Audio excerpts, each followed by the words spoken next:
సచివాలయం సెక్రటేరియట్, అక్కడ కూడా అన్ని హెచ్ఓడిస్ అక్కడ షిఫ్ట్ అయినాయి. అన్ని హెచ్ఓడిస్ అక్కడ కూడా షిఫ్ట్ అయినాయి. 8,58,000 ఎస్ఎఫ్టీ, 616 కోట్ల రూపాయలతో కేసీఆర్ ఈ మధ్యకాలంలోనే అడగట్టాడు.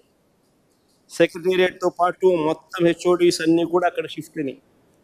మరి నేను అడుగుతా ఉన్నా, 8,58,000 అంటే సరేలే పోనీలే, 6 లక్షలు కాకపోతే 8,58,000 పెడతా ఉన్నాడు, సరేలే పోనీలే అనుకోవచ్చు. కానీ 53,57,000 ఎస్ఎఫ్టీ ఏంది స్వామి?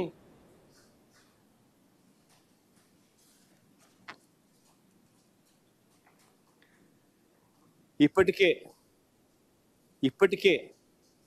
కట్టి ఉన్న అసెంబ్లీ 180 కోట్ల రూపాయలు ఆ డబ్బులు గంగపాలు చేసినట్టు. ఇప్పటికే కట్టి ఉన్న సచివాలయం, కట్టి ఉన్న సెక్రటేరియట్ 173 కోట్లు ఆ డబ్బులు గంగపాలు చేసినట్టే.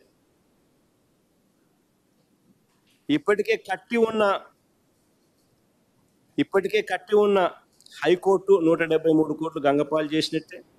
ఇప్పటికే కట్టి ఉన్న అసెంబ్లీ 180 కోట్ల రూపాయలు గంగపాలు చేసినట్టే. ఇప్పటికే కట్టి ఉన్న సెక్రటేరియట్ మరో 300 కోట్లు, మొత్తంగా 600 కోట్లు గంగపాలు చేసినట్టు. మరి నీకు కొత్త బిల్డింగులు కట్టాలన్న ఆలోచన నీకు ఉన్నప్పుడు ఎందుకు మళ్ళీ 600 కోట్ల రూపాయలు ఎందుకు ఖర్చు చేసి ఎందుకు డబ్బులు వేస్ట్ చేసినావు?